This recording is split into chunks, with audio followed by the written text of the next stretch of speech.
na ende edom kuma no warka na afotu lokọ edo oda de obaba foforo no otum otuado nsam kada mensam hu na nwumri yazereba sumode nwumri no nsia kase Promise TV Promise Radio afei Boshaba Electricals inde bomma general electrical gadgets room appliances inara no waka fane papa ejebogu ha enne yerka say solar and a rechargeable fan Boshaba ejibia ba so as 170 Ghana cedis wonsa beka bia dum pz kageti market nkrabata odi kan nyini jenhwe dum Boshaba building ye ben prisons runabout dum antata kufa bro sadan no so no inde no so ye wo ho a ebe 0536095966 promise eba me bidra papa yinara fia boboto me bidra obobo we boost we immune no wabo wason yerba no yezebogu ha mo food and drugs authority waja atumina ye wo Boshaba plaza edum ye ben matter this asafo oyere pablo sadan mu heyara na ebo aboto oye promise eba friend 0535444681 na in the day any promise eba koto wundru ewo ho bakwama je pene nwumbre me no boso mezine ze uncle ebo baini afa yamfa ensem no munchemu fa mra ma ine dada ine oboto gwa de inde wo America manmu oman Ghana kan fotosamfo me kire yura kano foriata America manmu owo no damber honem retin ibri biara inde pede ko manmu no oda ka je visa no kire embrododo ennadodo bosomododo afedodo owoda tun manmu no na ne de wole kire me dem akwanja wadzema nka no fotosam nyi don tsra America marmun emro no wa po ho a wetia mbra madama birier kase wachen wo America emanimu a inde worohwe na embra kwa de wodena afa no ena eba owrei ne nsam a wenye wo man Ghana de fotosamfo dada wa inde woro chimnes kasemi afa ne sa no mpo woro pendina afa oyembra kwa no mu omranyimnya orutwatwa agen eye lawyer Frank Davis no odiri botu gwade epa oman Ghana aban lepe kanoforiate fi America manmu adina ba oman Ghana no odina begina mranyim no echa wachiro America no onfa hu bebia ono ya asanfoforo kranti ganyi ni biara oye na adwinde asema to kanoforiata ni nyina fa pa oman Ghana yerepe na gina mranyim na je nya dam no otibi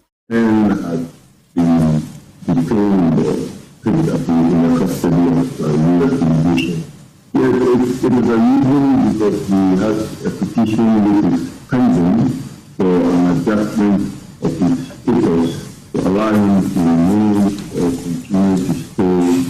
in the U.S. legally due to the fact that the extent of his visa to remain in the U.S. has lapsed. So the petition has been pending awaiting the resolution of the petition. That's what I obtained for that matter to be resolved and judiciously the strange phenomenon. And the party lawyers in the U.S. are working on the petition and it should be resolved anytime. So it was something that is beyond the U.S. authorities to extend one period of stay in the U.S. ABI, we need to have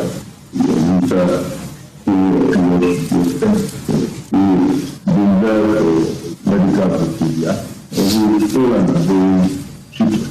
consultation with the medical team. We will advise to remain and still continue with the recuperative stage of the procedure attended of it. And as it is customary, if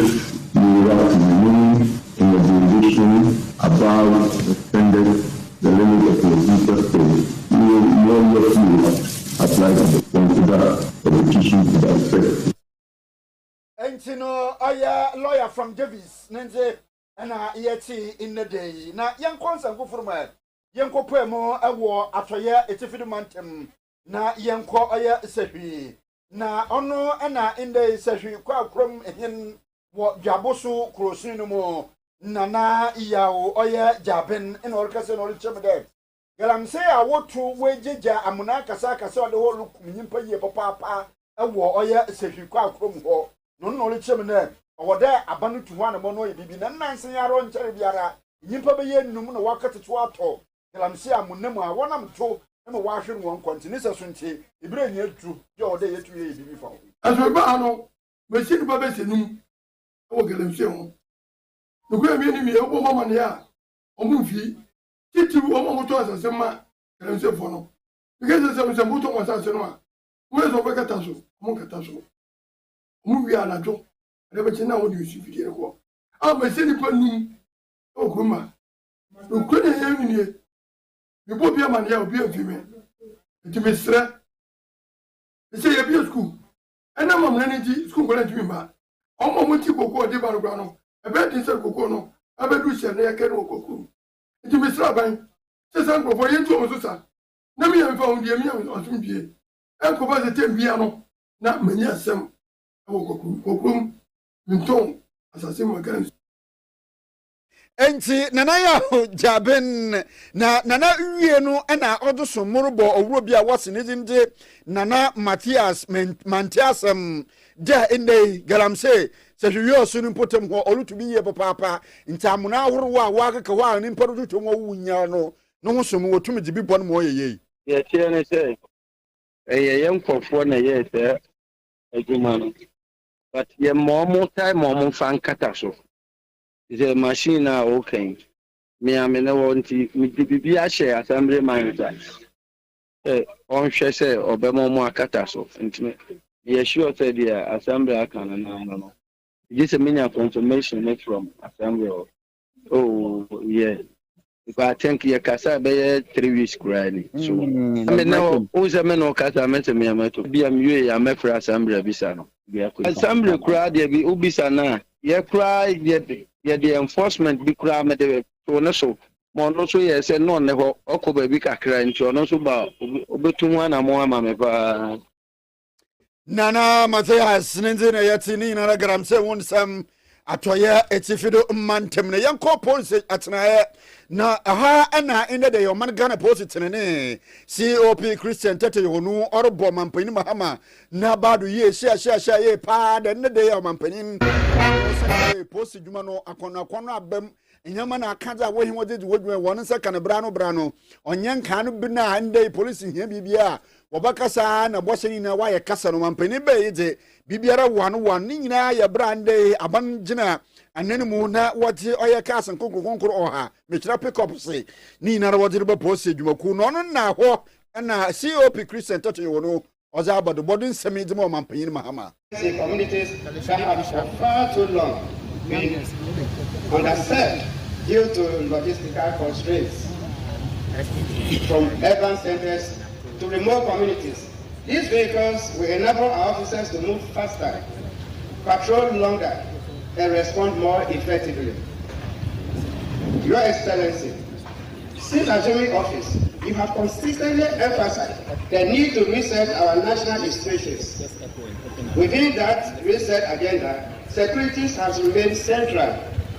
You have often reminded us that deployment cannot thrive in an atmosphere of fear, insecurity, or lawlessness. By prioritizing police retooling, you are laying the foundation for economic growth, social stability, and investor confidence.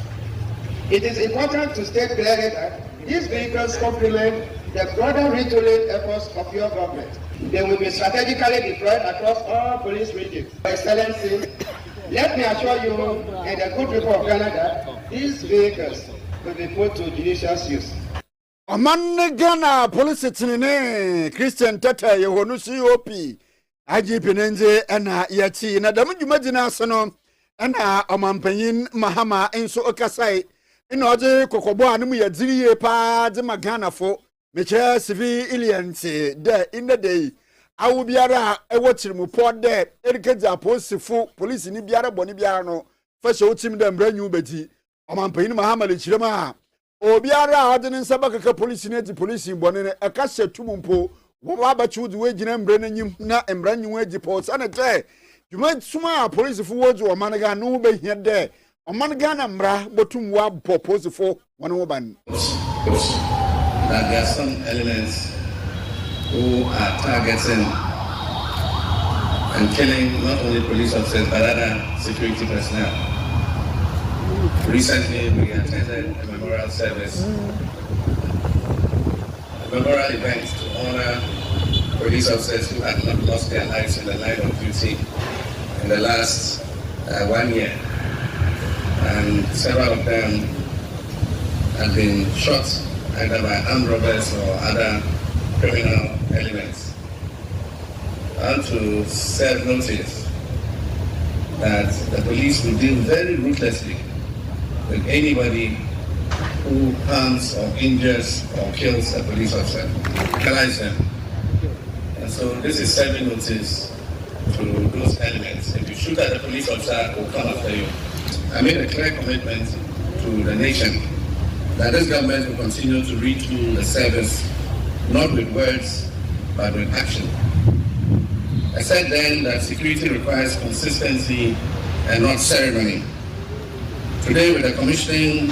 of these 100 pickup trucks, we are delivering on that pledge. This government does what it says it will do.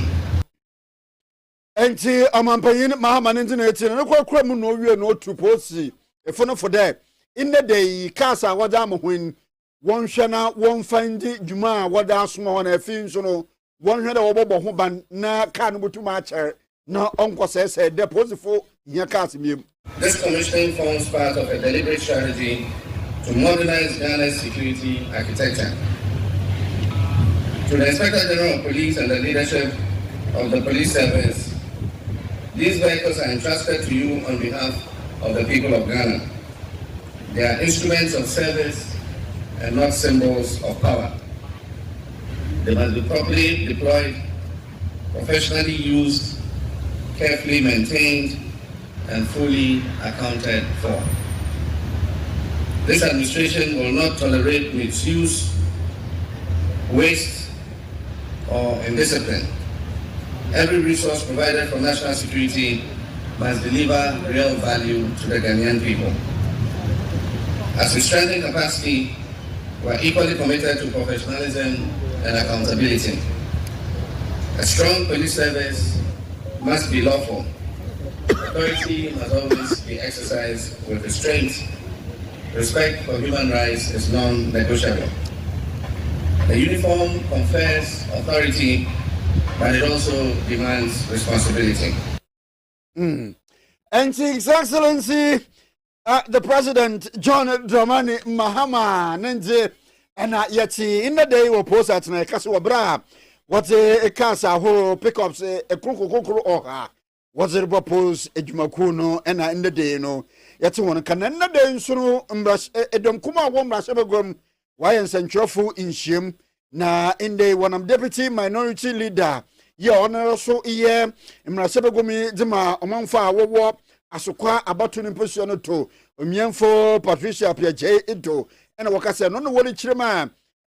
good for reserve in the abani baya wabade mode oye good body ezabaya ni nyina ye MPP amanyuko no mampa na dan kogufa adro abanda dano na woye nhye wode bai na abani bei no oye na adwene de ampa olibetrem na wetum wa aboa na amanga skasema tutu ye papa nanso etra obetrem no o the cow da ba America's can opepe ahenu edu anan 214 million dollars he no wole cheme de eni si amanyuko wo ba abani mu yi why one adwene de enka oye good board another good for reserve no what ba ya nanka waje wada bata won enyama wore ye ho nanso wolo kan kire Ghana for 10 oya banda da na woye nanso wo ba ya woye de wole tremi o the kobubu ja no daba the 214 million dollar scandal. Nothing exposes the government's failure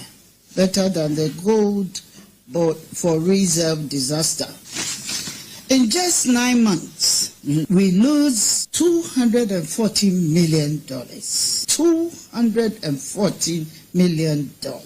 gone. That is 2.6 billion cedis. Money that could have been built, that could have built hospitals, equipped schools, and establish storage facilities for farmers. Instead, it was lost in a politically connected gold scheme. Now, let us be clear. The Gold for Reserves program was the brainchild of the NPP government, President Nana Addo Dankwa Akufo-Addo. We conceptualized it, we designed it, we initiated it, and under our administration, it was managed with discipline, transparency, and accountability. The program, as we designed and implemented it, did not lose $214 million in 9 months. So what changed? The government and the people running the program. When President Mahama returned to power, he inherited a functioning program. He politicized it. He expanded it recklessly. He placed it in unprepared and potentially conflict hands. And the result speaks for itself. Enti asokwa imrashe begomunyi dama about to position to onyamfo Patricia apiaje nze na yeti na yere conserve from da na no no nchere biara na ewuramu wo oya kaso a kaso nu market ijetom wo ho na onya asam kakaba kura ampa wo fra odumje adwuma yeku no wo kwa okoboa imeja no wo brata na nso na asobra no wa mbransi adechi wo koto do no na nsantwefo a edodi kan odumje adwuma yeku no wo hunu dwuma wogopo mu wo ho adechi wo da wo kwosane kwa bi wo kwaya oya edumje adwuma yeku no sensantwefo a wonyi ye adwuma edodi kan no ezo otoda bi no wo si hey mo biara ntwini phone na camera on fan video and on the sensantwefo wo se o de be video na film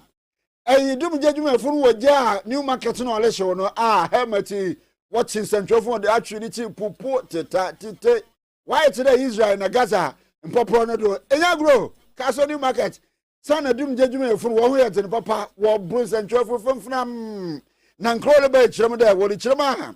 oya odumje adwuma yeku na wo di dem dwuma bro sensantwefo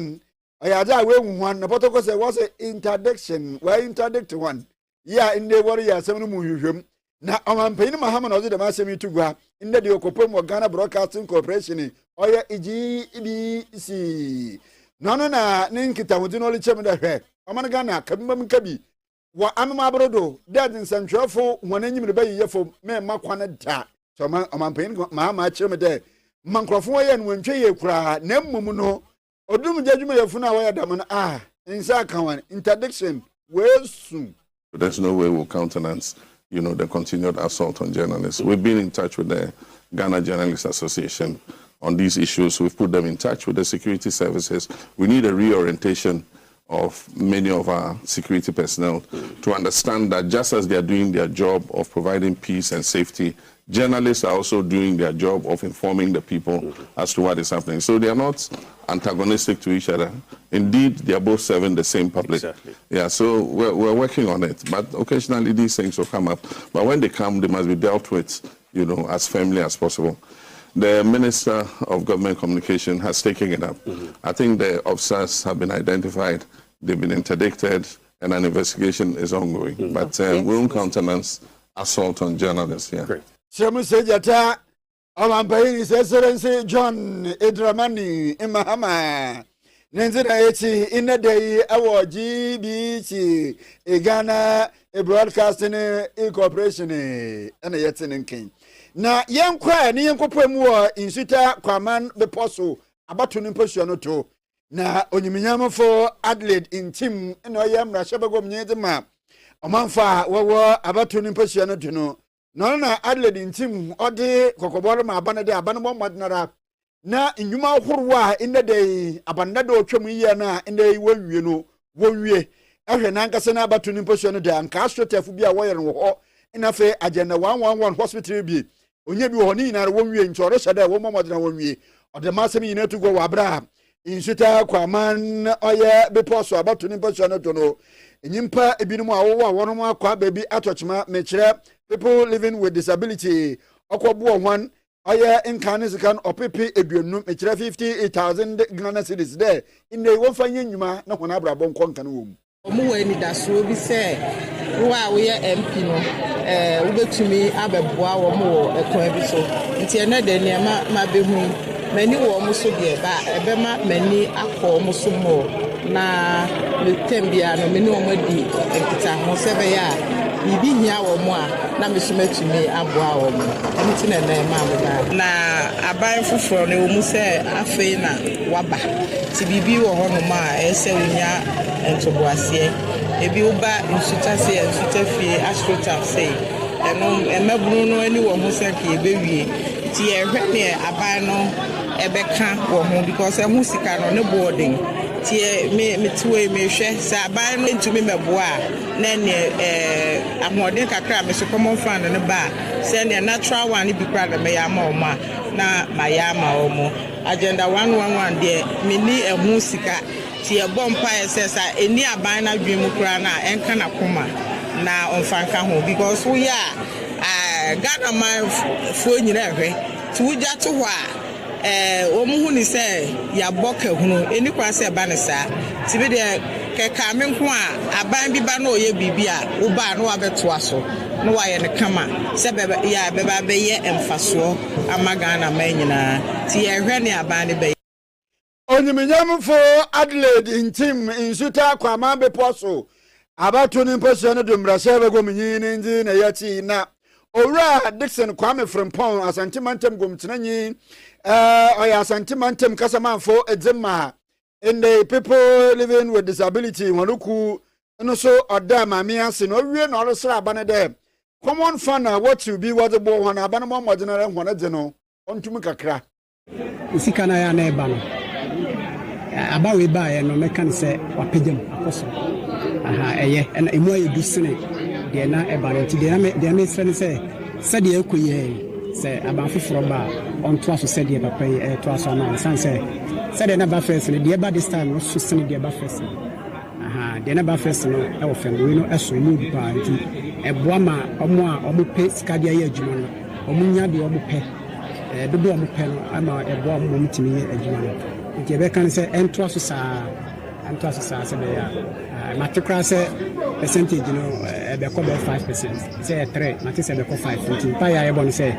nyame enka ban no na onso enfanko ani mo se be ya yenso edi dem no we nyina kwa won sresra de ye mpenisa ye de ye pene nse trofu nhyemi bi wa akodo na ne nyinara ye mpipi amanyoku ahobo a wore ye na we koyi frankatunyi afimpinu na eduonu awotwe abato no mu no ena oya afimpinu ni eduonu anan abaye kwoto yimpanyimfu bi a wogina wo NPP amanyoku na nenu ma Obibia deba NPP 2024 parliamentary candidates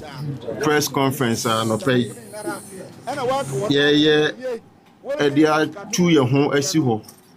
atai Dr. Mahmoud Bawumia wo susu de ono ana afimpinu na eduonu awotwe abato no botu nwa jinkunyim no oja ma oye NPP amanyoku no na wogina oya enkan secondary mrasebogomnyi ne do onyiminyamfo Andrew lawyer ejapa masa ena wole cheme de abatu ya walkotu Dr. Bawumia he is the best place to lead the NPP in the victory for 2028 following the one earlier made by our 63 compatriots who were victorious in the 2024 parliamentary elections and are today ably representing the party in parliament. It's intended to send a clear message to the grassroots of our party and the good people of Ghana that the majority of their representatives whom they chose to lead the party during the 2024 general elections are strongly united behind the candidature of Dr. Bawumia. Enti oya lawyer Andrew ejapa mesa secondly inkane mrasebogomnyi ninji ene yeti na owie na 2024 parliamentary candidates wo Amenfi East wo NPP amanyuku ni dinimu abatu no ojimu nkugu Ernest Frimpong so kasa na olicheme de research hwemu ahuru biara wa ya fadam oye abatu ya NPP workoto ne weyi oye frankatuni bibia kire de Dr. Mahmoud Bawumia na obotum na weji abanemu nkunyim na aya mpanyimfo dodo na akada 2024 election Dr. Mahmoud Bawumia na MPP di nkugu no si da bi 2024 na wodi nkugu no nya Dr. Mahmoud Bawumia bia after nhwehwɛmu bebree no yɛgye di sɛ ɛnyɛ Dr. Bawumia candidature ɛno nti ɛna MPP yɛndi nkunim wohwɛ nhwehwɛmu akuakuo ahodoɔ nyinaa nneɛma a ɔmayɛ nhwehwɛmu a ɔmadɔm sukɔ efiti polling station ɛde kokosi national ɛde besi yɛn parliamentary candidate so a ɛdi adanse trodo sɛ ɛyɛ amammuo ho ahokyerɛ COVID-19 ho nsɛnsɛm ɛne ewiase afa na nyinaa ahokyerɛ bɛtɔ yɛ so ɛne nneɛma bebree ka ho nneɛma a ebi ɛka Ghana. Entino ora NS from Port to Franka war Mrasabaguma from Amenfi East about to imposition to war at Yaman Temnenze and yeti na yenkwa na in the oya equaphobia in the wadia oya rubber idriani bi Ghana Rubber Farmers Association and in the one year oya rubber buyers waka bom there abanu pada oji jumajibi na waya ho ye kire 190 from afita krade ekopem wo sekendi a wode hono nsem egu nkrata do akoma atoye mantem oya soafo onyemiamfo Joseph Nelson de omo onto omampanyin Mahamade oya tabo a wode ro todo de in the rubber wode organo wontum nkra bi nkwam no ne nkoton no omampanyin nsesa na adwen na olikyerem de in the oya da ibimu na wo hyehyekyi na wopada in the wone adwuma ebohwan na graph na washe dem dwumaji na chiri no oye Ghana Rubber Farmers Association woli chirem dem Ghana Rubber Estate Limited nye wono nkoten na woji rubber hu gwa ha enti se wonnam oye Ghana Rubber Estate Limited mi se grill do na wosi dem gina nde rubber eye plantation no mo mfa bi nkwama no ne a ode ho babro ho yie pa nti aban se sana adwen. The actors of the natural rubber industry in Ghana, especially the farmers group, has taken note of recent public statement by Ghana Rubber Estate, GRE, the Rubber Processor Association of Ghana, RUPAC, the Western Regional House of Chiefs, and the ranking member of Parliament, Trade and Industrial Committee, Honorable Michael Ochibefi. These statements allege that export of rubber are unchecked and hence undermine local processing, threaten Ghana's industrialization agenda to create jobs, and allegedly cause annual losses of up to $100 million. On the basis of these unsubstantiated claims, calls have been made for a complete ban on raw rubber exports.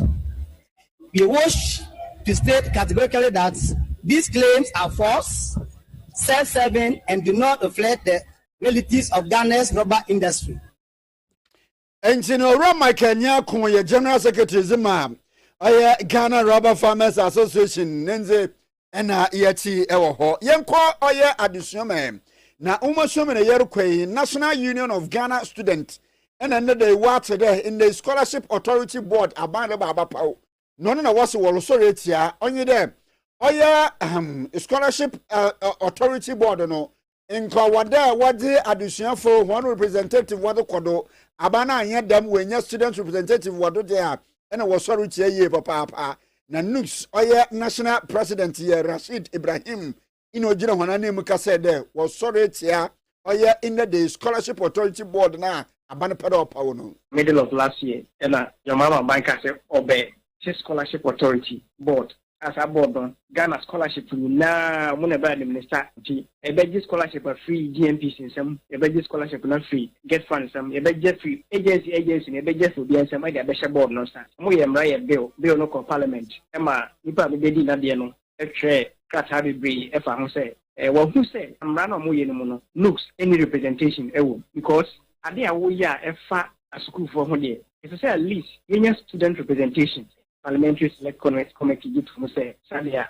suspended bill na oma address issue ni na nti no suspended bill no e mo call for stakeholders engagement ya mo de peme say akobema student representation fast forward e pass bill na be na man be mra and nti na say establish a Scholarship Authority Board lankasa and no na ye pa mo hontuma na ko bisa ya say ni student rep bia o say na mo di ka share bo say mo be hwan say ya nya Scholarship Authority Board no so na so enye na ye hu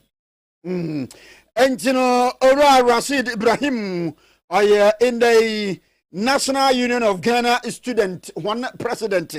nindine yate then the Scholarship Authority Board no order when your student representative wodo until the media was sorry che papa ehwa na kaseboni si yera Emmanuel Odro Korea no yesem of Jimmy Cliff a producer afei server room Bismarck and the Joe Nana Ju and Sly wakakama bebre na ni nyina wo a wosumu ya na serious here de amanse de hye na your papa eno obo machi dom de producer na bakwa amede enwumre no nhye kasebo mede ne ze uncle ebo baini yesori de na oye asetena pam nkomo lotuado eze amamu